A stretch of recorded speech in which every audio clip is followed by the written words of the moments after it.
Irgendwann wachst du auf und merkst, du hast dein ganzes Leben lang funktioniert. Du hast getan, was man tut, gefühlt, was erlaubt war und dich gefragt, wann das echte Leben endlich anfängt.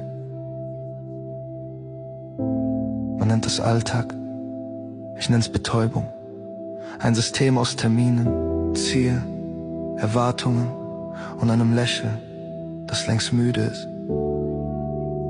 Doch dann passiert was, ein Moment, ganz leise, etwas bricht und plötzlich atmest du anders. Du siehst nicht mehr, was fehlt, sondern was schon da ist. Das Leben war nie grau. Wir waren nur zu schnell, um die Farben zu sehen. Jetzt siehst du. Und das ist der Neuanfang.